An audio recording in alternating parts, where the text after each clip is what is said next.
ఒక bus driver దగ్గర ఎంత డబ్బు ఉంటుంది? కొన్ని లక్షలు, లేదంటే 1 కోటి రూపాయలు, అంతే కదా. 5.5 కోట్ల రూపాయలుంటే ఆగండి, అదైన ప్రాపర్టీ మొత్తం కాదు, జస్ట్ పోలీస్ రైట్స్ లో దొరికిన లిక్విడ్ అమౌంట్ మాత్రమే. ఎంత గోల్డ్ దొరికి ఉంటుందో ఎక్స్పెక్ట్ చేయండి. మీరు కామెంట్ చేయండి. ఈలోపు ఇది ఎక్కడ జరిగిందో మేం చెప్తాం. వెస్ట్ బెంగాల్ ఇసుక క్వారీ మాఫియాపై ఇన్వెస్టిగేషన్ కోసం బీర్భూమ్ జిల్లాలోని మీనా మండల్ అనే ఒక పర్సన్ ఇంట్లో పోలీసులు చెకింగ్ చేశారు. ఆ తనిఖీల్లో పోలీసులకు షాకుల మీద షాకులు తగ్గాయి. చెప్పాం కదా 5.5 కోట్ల రూపాయలు కట్టాలని. ఆ అమౌంట్ లెక్క పెట్టడానికి ఎంత టైం పట్టిందో తెలుసా? గోల్డ్ ఎంత దొరికిందో ఎవరైనా ఎక్స్పెక్ట్ చేశారా లేదా? సరే మేమే చెప్తాం. 15 కేజీల గోల్డ్. అవునబ్బా, 15 తులాలు కాదు, 15 కేజీల గోల్డ్ దొరికింది. అయితే ఈ మీనా మండల్ ఒకప్పుడు బస్ డ్రైవర్ గా పనిచేసి మానేశారు.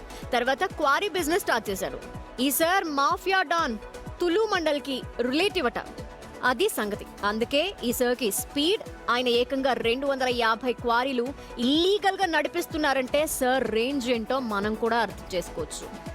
ఈ మీనా మండల్ అనే వ్యక్తి ఓ వర్గానికి ఇన్స్పిరేషన్ అనమాట, అంతేనా?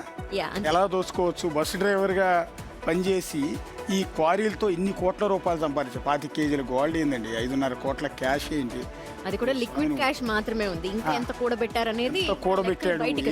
ఆశ్చర్యం, దిమ్మ తిరిగిపోతుంది కదా. ఎవరు పేరు చెప్తే దిమ్మ తిరిగి మైండ్ బ్లాక్ అవుతుంది అంటే ఆ టైప్లో మీనా మండలం అనమాట. నిజంగా బాబోయ్, అవినీతికి అడ్డుకట్ట అనేది ఉండదా? బారికేడ్స్ ఉండవా? బోర్డర్స్ ఉండవా?